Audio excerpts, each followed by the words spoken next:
to episode 310 of the Various and Sundry podcast. I'm your host, Matt Harmon, joined live in the Vault Studio on the beautiful campus of Grace College and Grace Theological Seminary by my good friend, my colleague, my co-host, and the man who is playing hurt today, John Scott Slate. Just dealing with a small headache. That's it. So if I see him a little subdued, that might be the reason. Well, maybe we just need to get you talking about your Jets, and that'll awaken the fires a little bit. I have some mixed feelings about the Jets this last week. Yeah, we'll get to those. But so here we are, recording on our typical Monday afternoon.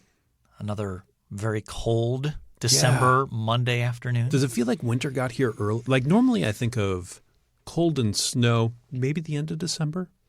Yeah.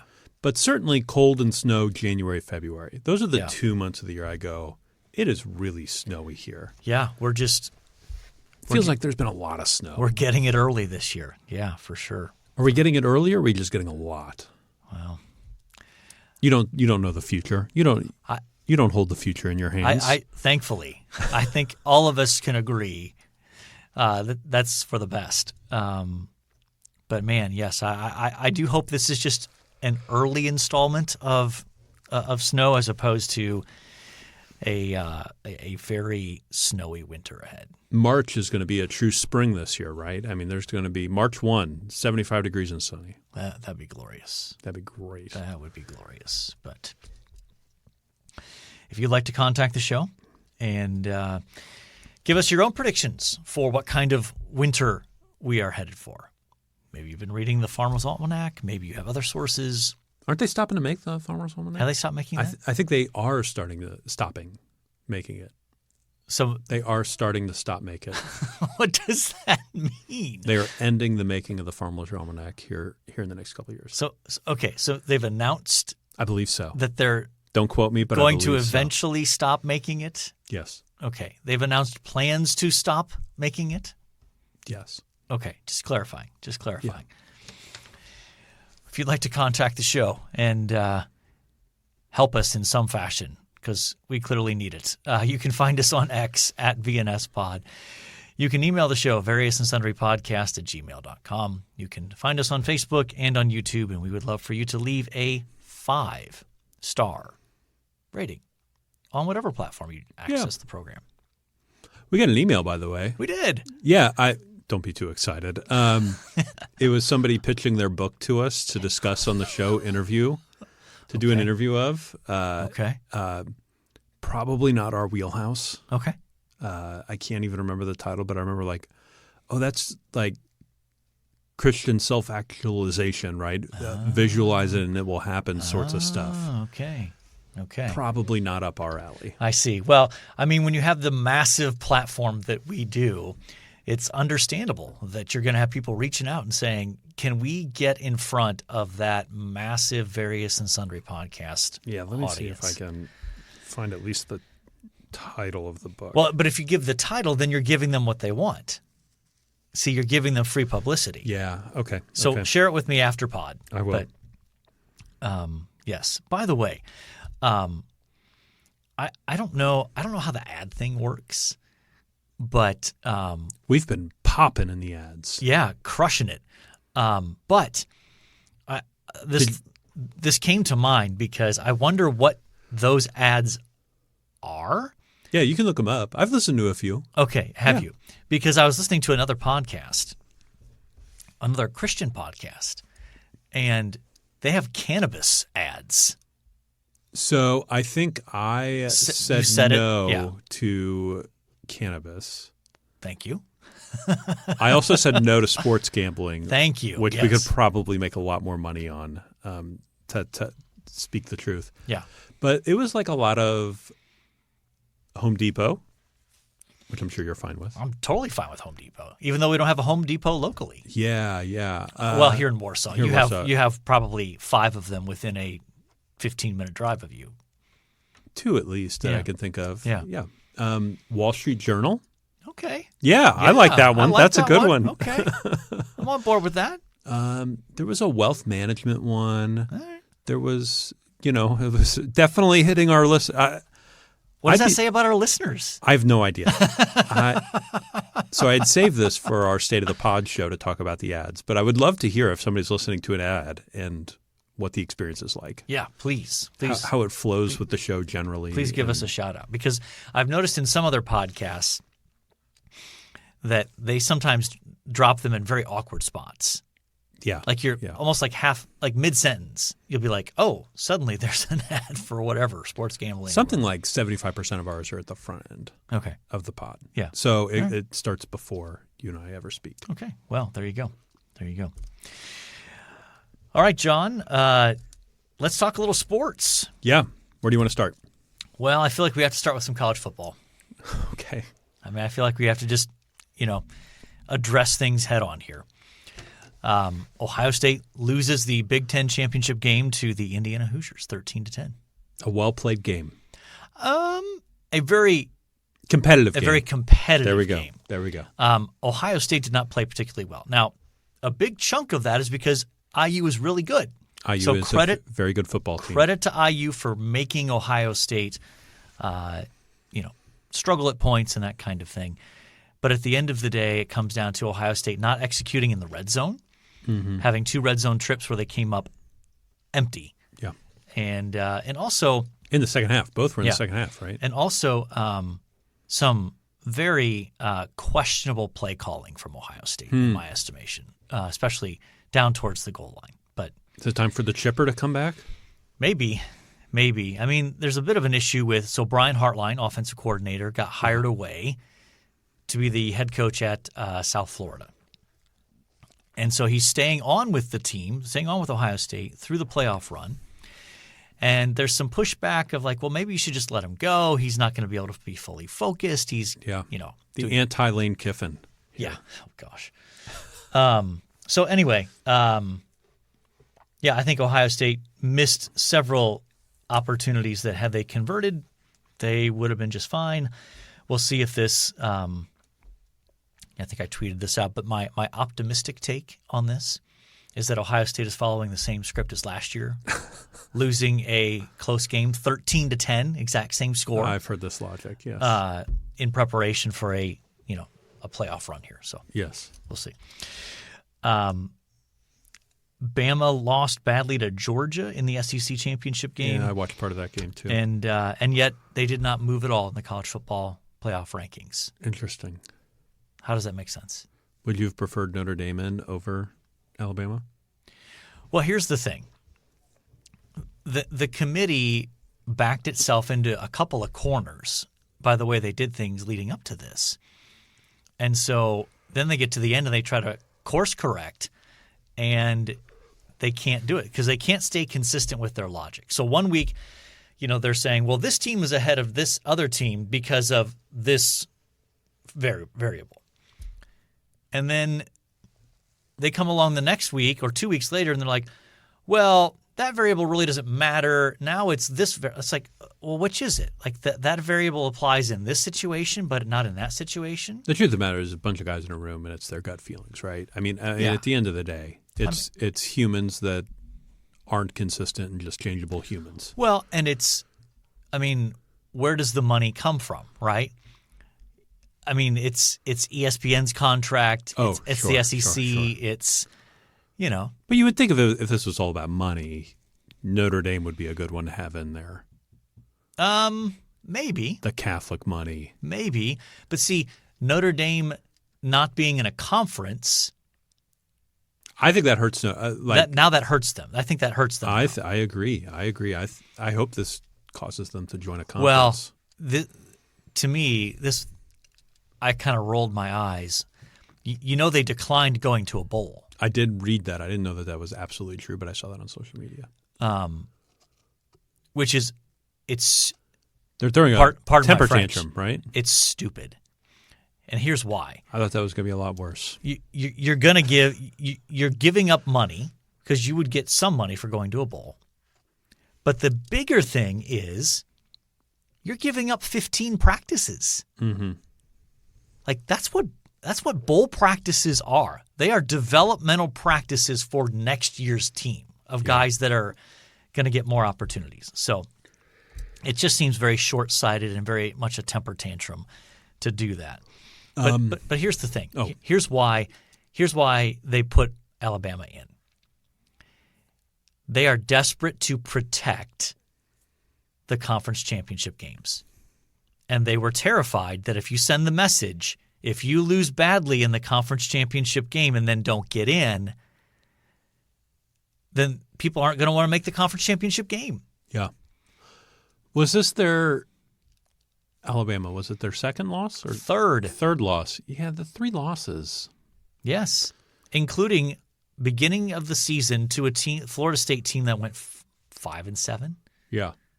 That's a terrible loss. Mm-hmm. So, look, and this is part of the challenge is when you expand the playoff the way they have, now you're arguing about teams that have 2 and 3 losses. And, I mean, I just don't think it's feasible that any of those teams could actually win the NCAA title. I just don't think they can. And so now you're talking about teams that probably can't win it. Now, could they? Well, sure, I guess. Anything can happen. But so it's a very broken system. All right, let's Ohio State comes in as the number 2 seed. Who do they have? They play the winner of Texas A&M and Miami. Okay. And then who does Indiana have? I assume Indiana's number 1. They are the number 1 seed, and they would play the winner of Alabama and Oklahoma. Who would you rather be? Would you rather be in Ohio State's position with that match? Well, I think the better. I mean, of those 4 teams of Alabama, Oklahoma, Texas A&M, and Miami, I think that probably none of those teams scare me as an Ohio State fan. Sure. We could certainly lose to them if we don't play well. But, yeah, I think those are relatively equivalent kind of draws at that level. But we'll see. We'll see. All right. Now that we've talked about my team losing, let's talk about yours. What happened to the Jets against the Dolphins? They just got beat. Soundly. 34-10? Well, we were down 21-0. Okay. And then we had a punt return for a touchdown, which the Jets special teams unit is elite. Okay. The punter should be an all-pro, and the kick returners have each had touchdowns this season. Okay. One of them have had 3 touchdowns. I mean, we're talking 3 or 4 returns for touchdowns. We've blocked a field goal this year. We've had turnovers on. We have as many turnovers on special teams as our defense does. Wow. So the Jets special team unit is elite. Tyrod Taylor got hurt in this game. I don't know if you saw that. I had heard that. I did not see it. And we brought in rookie undrafted free agent out of Missouri. Brooks, was that his name? Chris Brooks, I think. And he played like an undrafted rookie free agent? On some plays, yes. Yeah. On others, it was like, oh, goodness gracious, that was a strike, but receiver dropped the ball or something. Like one of the receivers dropped a touchdown, a very easy touchdown pass. Through 2 red zone interceptions, stuff like that. Yeah. So, I mean, it's hard to blame him. He's been on the practice squad, has had 0 first-team reps. Yeah. And is thrust in at Miami. The other thing that happened in the NFL, so to remind listeners, the Jets traded away Sauce Gardner. Yes. To the Colts. 2 first-round draft picks. What happened in the Colts game on Sunday, Matt? Well, Sauce Gardner, did he get hurt during that game? It was the previous game he got hurt. Previous game, okay. Well, during this game of the Colts, Daniel Jones, their quarterback, who was already playing with a fractured fibula or tibula, I can't remember, one of the 2 bones in the lower part of his leg, fractured. Yep. In his left leg, I believe. went down with no contact, which is never a good good. sign. Never, ever good. And tore his Achilles. And So he has a fractured bone Awful. in his left leg and now a torn Achilles in his right awful leg. I mean, I will stipulate this. I feel bad for Daniel Jones. He was having a very good season. He was. And the Colts got off to a really good start. They've struggled the last few games, but This definitely improves the Jets' drafting position. I feel badly. I feel But bad. I will point out that this might work to my advantage. I feel badly for Daniel Jones. I feel badly for the Colts, right? You never want to see a guy go down to injury like that. You don't want your quarterback to get hurt. Yeah. I feel badly for Colts fans. However, that's looking like it's going to be a mid-20s pick when we made the trade. Now looks like it might be a mid-teens pick. Yeah. Because that Colts schedule's not easy. They feasted on a lighter schedule early, and now the back half's going to catch up with them. So, I mean, I was thinking, well, an Achilles takes a long time to heal from. Oh, it's a full year. So we're talking middle of next season, late middle of next season before Daniel Jones comes back. So... And they went with Riley Leonard, the rookie quarterback out of Notre Dame, as their... And he's the backup. Yeah. So, I mean, okay, let's look at the Colts schedule here. So, since their bye, they lost to the Chiefs in heartbreaking fashion. They should have beat the Chiefs. Yep. They lost to the Texans. Yep. They got beat up on by the Jaguars. Yeah. The Jaguars. Mm-hmm. They have the Seahawks this coming week. Yeah. That's a good Seahawks team. That is a good Seahawks team. San Francisco. Another solid. Yep. Jacksonville. Again, yeah. Who they just got beat on by. Now, that'll be at home this time. So It'll be at home. It won't be in the rain. Yep. And then they have Houston to end the season. And the Texans seem to have figured some things out. Yeah. They've turned a corner. I mean, they're having a decent season. I mean, they're in the playoff hunt. Yeah. I think they'll win the division. The Texans, really, not the Jaguars. Yeah, I think so. Really? I think the Texans. I mean, what are the records now? Do you have those available? I can pull them up real quick. I mean, I think the Texans have figured some things out. Texans are in the wild card at 8-5. Okay, what are the Jaguars? The Jaguars are 9-4. Okay, so one game back. Yeah, I mean, a game back. And the Colts are on the outside looking in at 8-5. And they started 7-1, I think. Yeah. I mean, so. So all that to say, that draft pick's looking really nice. Okay. And next year's draft pick, I mean, where are they getting a quarterback next year? I don't know. This current crop is not standout by any means, I don't think. I mean, Mendoza from Indiana is maybe... He had some good pro-looking throws in the game. Yeah. Yeah. We'll see. I was worried he was knocked out in the first moments of the game. Yeah. He took a solid hit there. Yeah. Okay. We need to be moving on here, but I wanted to mention our Grace women's volleyball team won their third consecutive NCCAA national championship. Nice. And the Grace men's basketball team, now 10-0, still ranked number 1 in the country, just rolling right along. Yeah. And number 1 in the country, 10-0. Yeah. Not bad for a rebuilding year. Yeah, exactly. Yeah, Coach Moore's got things humming there. No seniors on that team? Correct. Play a lot of freshmen. Yes. I think their second best offensive player is probably a true freshman. Comes off the bench, right? Yeah, comes off the bench, Gavin Benton. Yeah, he's Lefty. fun to watch. He is a very skilled scorer at all levels, meaning he can shoot it from deep. He's got a good mid-range game, got a good post game, finishes well at the rim. He's a lot of fun to watch. So things are looking good. And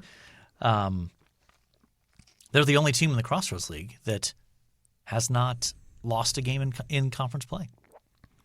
Yeah. So already getting a little bit of separation. IWU's got 2 losses. Bethel's got a loss.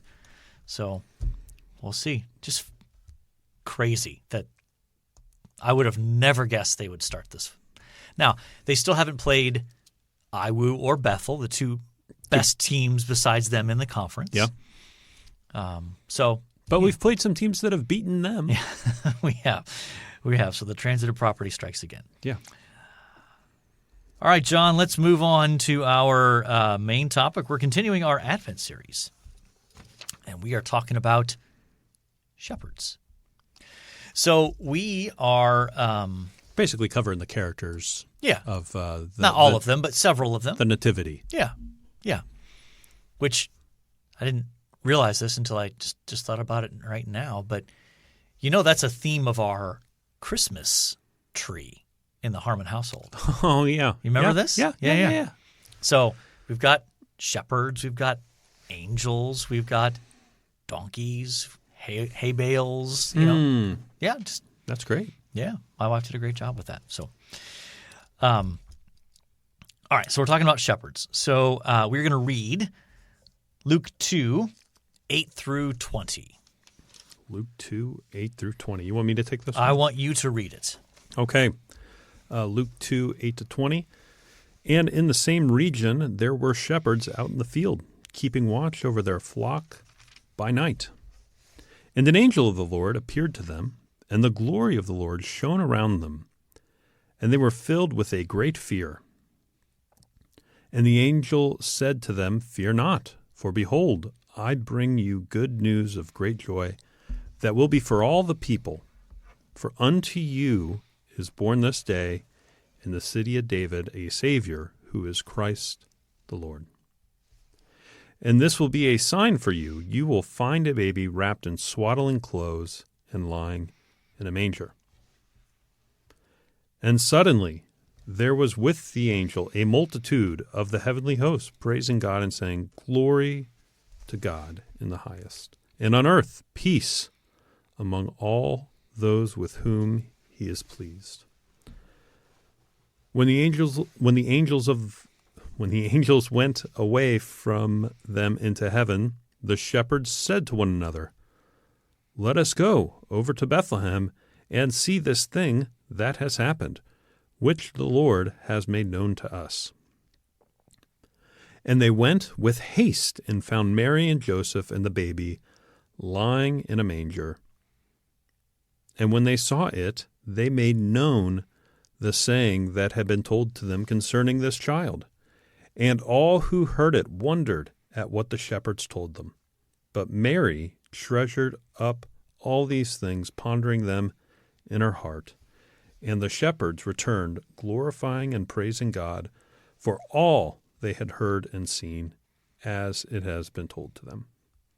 Nice. Okay. So obviously there are more characters in there than just the shepherds, but this is the relevant section here for them. So, let's talk a little bit about the shepherds. So what, as you read through that, what are some things that stand out to you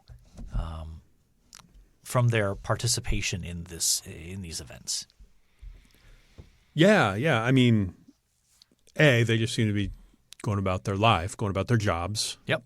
Sort of doing their work in the field, watching their flock. Yeah. No indication that they were eagerly anticipating or expecting anything. Yeah. It doesn't say how many there were. Correct. Because the wise men, it's pretty clear how many there are. Right? It's 3. I believe that's right. I just looked at you with that question. You got, I don't know. We're not talking about the wise men this week. But I think, when I see the little nativity setup, I think it's always 3, yeah. Right? Because you got to mirror the wise men and the Trinity, right? Of course. I think I was expecting to see 3 in here, and there's not. Those are just a couple things I was thinking about. What a moment for these guys, though, standing out in the field and just hearing? I mean, obviously these men have some devoutness to them, correct? I mean, I would think they're at least familiar with what the angelic announcement assumes that they have some basic understanding of the kind of messianic hope. Okay. I mean, otherwise, what are they supposed to do with that announcement, right? I mean, the announcement of For unto you this day in the city of David a Savior, Yeah. Jesus Christ the Lord. yeah, all of that language has. If they don't have some basic Old Testament framework for that or Jewish expectation for that, that doesn't make sense. And so clearly that's the case. Of course, keeping in mind that basically this is outside of the area of Bethlehem. So verse 8, in the same region, and it's just mentioned that, Joseph and Mary arriving in Bethlehem. So within a day's travel of Bethlehem? Is that sort of the idea? Easy. It's like a 6 mile walk, which for them in those days. You're walking 6 miles all the time. Yeah, I walk in the park. And so basically, I mean, some have speculated, I think this is going beyond what you can know, but some have speculated that these were shepherds who were tending the flocks from which the sacrificial sheep would have been drawn for use in the Jerusalem temple. I don't know I don't think we can know that. It's at least interesting. It's an interesting right? detail, perhaps. But in any case, keep in mind too that the city of really the village of Bethlehem was associated with David in David's day. And so, he's, when the angel says in verse 11, today in the city of David, a Savior was born for you, who is the Messiah, the Lord. Even those terms of Messiah, anointed one, Savior, understood against the context of the Old Testament expectation of God raising up a Savior. And so it's interesting. You notice there's no indication that they're like, who's this David guy? Yeah. Or, what do they mean Messiah or Christ, or that kind of thing. It's just assumed that they know what's going on in terms of those expectations. But yeah, I've always been struck by the fact that they're going about their everyday, ordinary lives, and suddenly out of nowhere, God breaks in and does this amazing thing.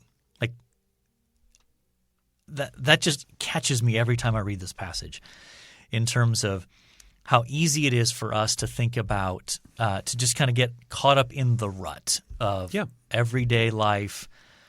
They got up, they're doing their job, and, it's reasonably well known. It's not like shepherds were this, highly respected profession. They were basically your blue collar kind of laborer, not someone like, ooh, like they were rubbing shoulders with the elites or anything like that. They were very ordinary.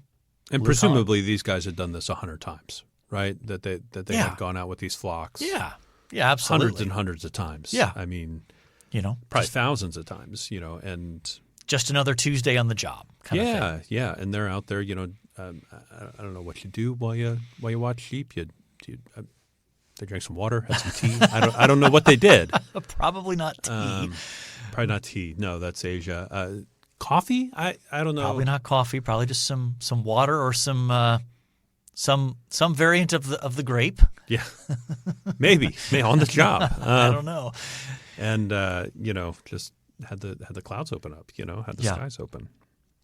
So, what do you? Can I ask a question? Go ahead.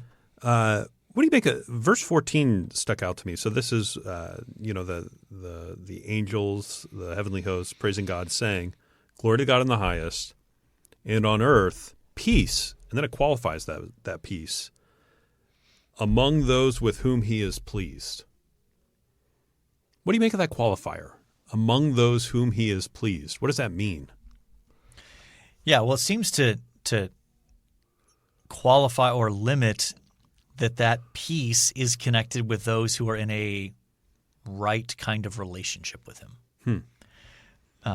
The CSB has to people he favors, which is a little less I feel like that's a little less committal than the ESV. What was the ESV again? Peace among those with whom he is pleased. Okay, that's not too different, I guess. And then there is a note in the ESV, some manuscripts, peace, goodwill among men. Yeah. Yeah. We get that famous Christmas line, right? There you go.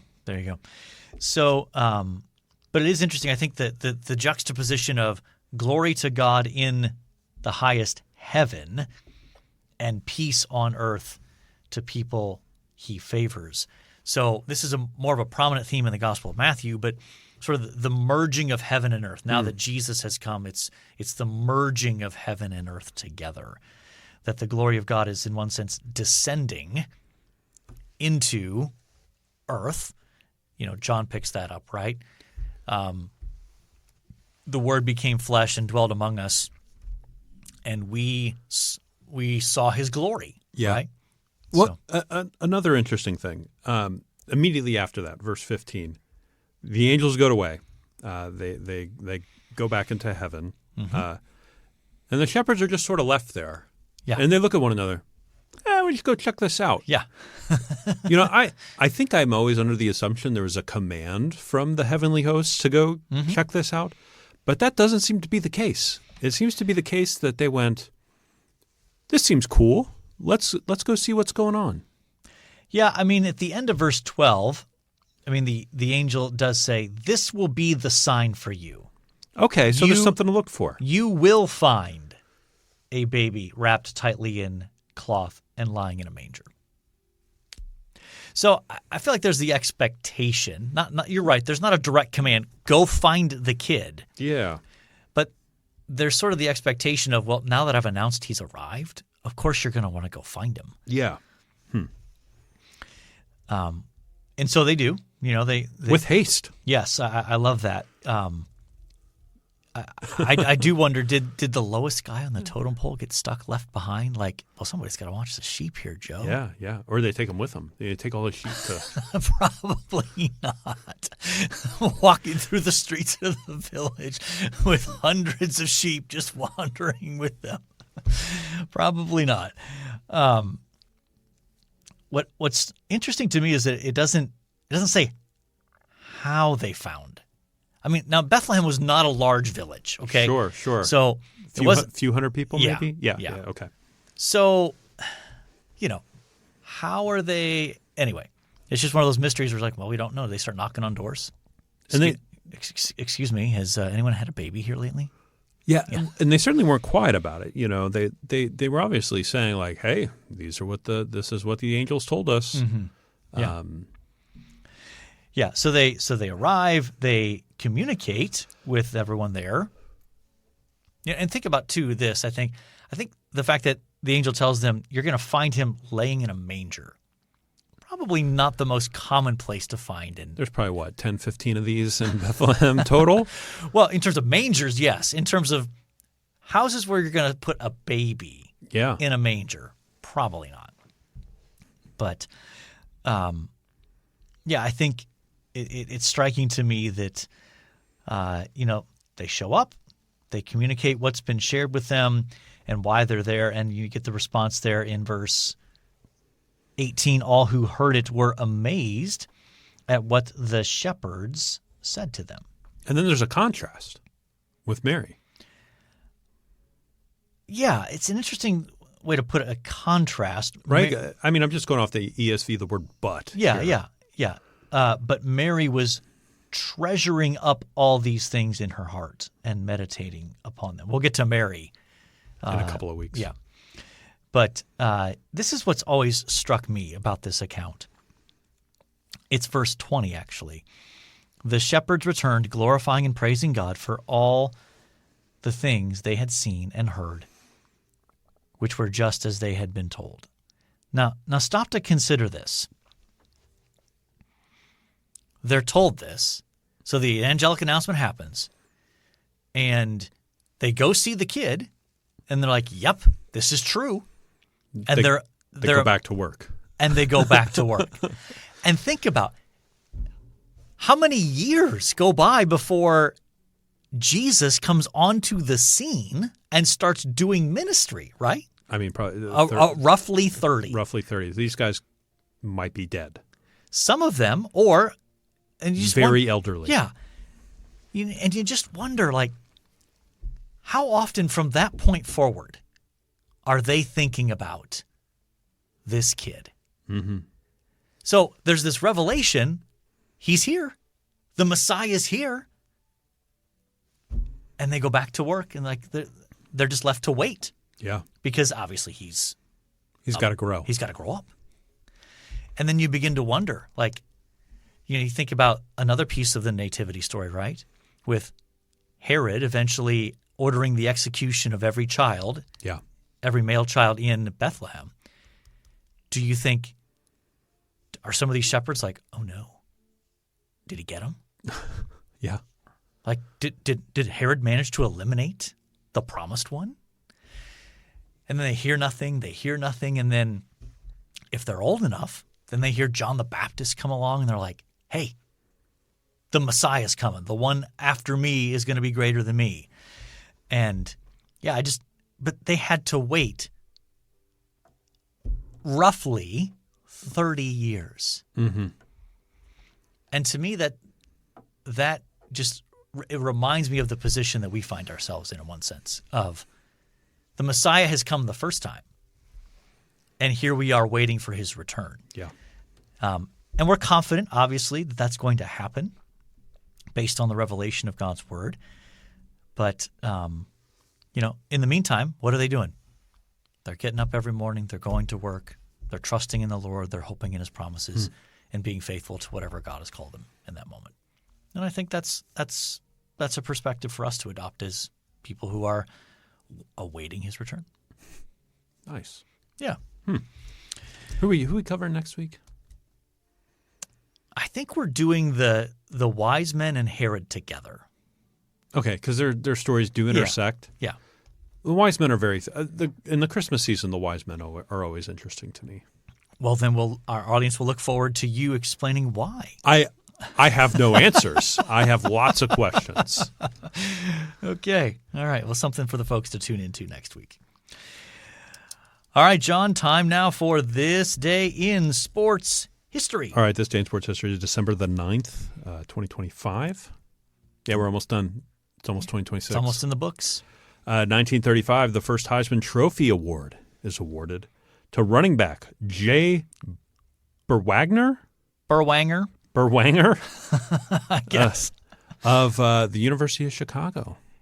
I didn't know the University of Chicago ever had a football team. They were in the Big Ten. Were they really? Yeah. I had no idea. Yeah. Do they still have a football team? I don't think so, no. Okay. Yeah. When I saw that, I'm like, I want to go back and kind of do the deep dive as to when their football program ended. Yeah. University of Chicago's been in the news recently. Have you seen? No. Oh, yeah. I took a class there, so I'm interested. Oh, did you really? Yeah. Do you want me to tell you? It's bad news. Sure. I mean, I don't have a vested interest. But $6 billion in debt as an institution, and they have not run in the black for 14 years straight. Yeah, that's not good. Not good at all. Tuition $70K plus. Yeah, it's absurd. Anyway, 1984, Los Angeles Ram Eric Dickerson rushes for 215 yards to set the single-season record for rushing yards with 2,105. That's a lot of yards. Does he still hold single season? I feel like he does. He might. Yeah, I mean, now with adding the 17th game, some of these single-season records feel a little different, right? Because you get the extra game for some of these. But sure, but there's less there's the NFL's changed where you don't have a primary running back that's going to get 25 to 30 carries a game like Dickerson was getting. I think Adrian Peterson broke 2,000 and got close, but didn't get there. Okay. He would have been sort of the last workhorse. No, Saquon Barkley was on pace to have a shot at it last year, and they sat him, I think, the last game. Did they? Because they had already clinched everything that they could get for the playoffs. Yeah. So we do think it's still Eric Dickerson. I believe so. Okay. 1985, 1 year later, San Francisco 49er wide receiver Jerry Rice begins NFL streak of 274 consecutive games with a reception in a 27-20 loss to the LA Rams at Candlestick Park. That's an incredible streak. Yeah, 274. 16 games. Now, what's not clear to me is, does that include playoff games? I have no idea. But even if it includes playoff games. Surely in the playoffs you're going to Jerry Rice, you know? But, I mean, that's what, 15 years of games, right? Yeah. 270. I mean, you play 16 games. If it's just regular season. Some of those have to do with the Raiders, right? Because Yeah. they got on the Raiders at one point. Yeah, that's an incredibly long streak. When I think of Jerry Rice, I always think of Deion Sanders coming out to cover him and like reaching across to shake his hand. Yeah.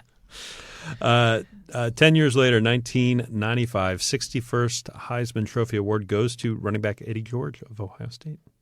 Yes, indeed. 2006, 72nd Heisman Trophy Award goes to quarterback Troy Smith of Ohio State. You see a theme developing there? I do. Yeah. All right. So, who do you like out of this? There's part of me that likes Jay Berwanger of the University of Chicago. As do I. You like Jay Berwanger? I do. I mean, we've gone with Eddie George already this year. We've had Eddie George already, yeah. The only other one, Jerry Rice, I don't know that we've picked him, but surely a time will come up where we could choose him again. But when are we ever going to get a chance to pick Jay Berwanger again? Of the University of Chicago that's just not football happening. program. Yeah. Vaunted football program. Yeah.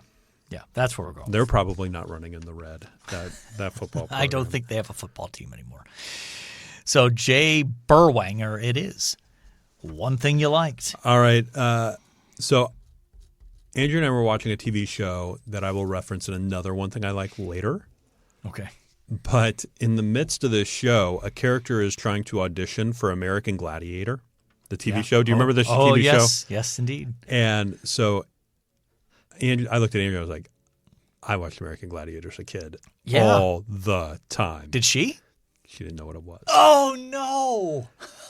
And so I started Googling where to stream American Gladiator. And I found it. Okay. All seasons are on Amazon Prime. Are they really? For free. Oh, my gosh. And so we watched an episode of American Gladiator. And it is such a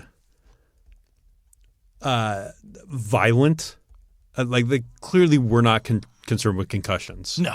Like there were probably 2 or 3 concussions I was watching. Like, oh, that's a concussion. Oh, that's a concussion. Like clearly the health was not there. Yeah. I also did some research. They are doing a worldwide American Gladiator, which I realize is no longer American, but they're doing a worldwide one. They filmed it this summer, summer 25, due to release in 26, I believe. Okay. Classic. I mean, that was 90s, right? I did the research. It debuted in 89. Okay. And ran to 96 with the episode we watched had Larry Zonka as a sideline reporter. Yeah. Former running back for the Miami Dolphins back in the early 70s. Yeah. He was a terrible sideline reporter. Yeah. But had a great mustache, though. Great mustache. Also, a network didn't own that it was syndicated? No. That they sold it to networks to run? Okay, so it was on ABC originally, I thought, though, right? Maybe it was syndicated. Okay, so it was on no network. And get this, I thought it was a 30-minute runtime. It was a 60-minute runtime. Wow! So that's an hour because I was like, they're gonna do like 3-4 events, then move on. It was like 6 or 7 events. I'm like, these poor people getting the tar kicked out of them. That's a lot for laser or tower. Yeah. Or ice, or whatever the names whatever other are. one word, name for the gladiators, for the steroidal. Seriously, yeah, for sure. But American Gladiators, that's what I like. That's great. That's great. So I'm going to go to one that I've had kind of in my back pocket, waiting for an opportunity. In the queue. In the queue, yeah. So about 3 weeks ago now, I think, almost 4. I was flying back from Boston And the flight that I was on, This was a big deal. You texted me, I think, from the flight. This was such a big deal. Had free Starlink Wi-Fi. Now, you are a seasoned traveler. Yeah. The Wi-Fi that's available on most flights is enough to do email and some basic things, but you typically cannot stream. Like, you couldn't just pull up Netflix or YouTube TV or something like that, typically. Typically, I think Delta is there now, where you can do that on Delta flights. Delta has free in-flight Wi-Fi that I think is capable of streaming on all flights. Mm-hmm. But you're right. I think, is it United has partnered with Starlink? Yes. Now, they're still rolling it out, so it's not on every United flight yet. They have to retrofit the planes and all that kind of stuff. But it was unbelievable. I mean, I was watching YouTube TV, streaming, no lagging, no buffering. It was just like, it was incredible. Like it's going to be a game changer for the Wi-Fi experience on an airplane. So, yeah. Have you looked into getting it personally at your house? I have. It's still not as cheap as correct, like a regular fiber internet or cable internet that I can get at my house. Right, because you pay for the device, and then what's the cost per month? I forget. $50-$60 a month, maybe $75 a month, something like that. Yeah. Still not as cheap. So, but man, it's I was impressed. So if that's on every once that's on every flight, I'm stunned. That would change international flying. Yeah, for sure. For sure. And working well. Now, Delta, I know Delta does high speed because they have a special rule that Zoom does not work on flights. So they block it. They block Zoom, which I think is a good move. Yeah, right? You agreed. don't want people having a meeting on a plane. I think it's bad form. Yeah. Imagine beverage service while somebody – anyway. Yeah. Yeah. I'm sorry, Joe. Could you go back over the fourth quarter numbers again? Yeah. No. So, dry martini mix and a little tomato juice, please, All right, that is our one thing we liked. All right, John, we have talked some football. Buckeyes, Jets. We have talked about shepherds. We have talked about, I just realized one thing we didn't talk about shepherds is that obviously in the Old Testament it's a metaphor for God, metaphor for the king. Yep. Metaphor for the Messiah. So I would have kicked myself if I'd at least throw that in there. Thanks. Yeah. Thanks for playing. Okay, so, all right, John, we have talked about football, Buckeyes and Jets. We've talked about shepherds. We have talked about Jay Berwanger. We have talked about American Gladiator. You like that one, I can tell. Love it. And we've talked about Starlink Wi-Fi in flight. And so I think, by definition, we have covered our various and sundry topics. And so all that's left to say is, until next time, the Lord bless you all real good. Later.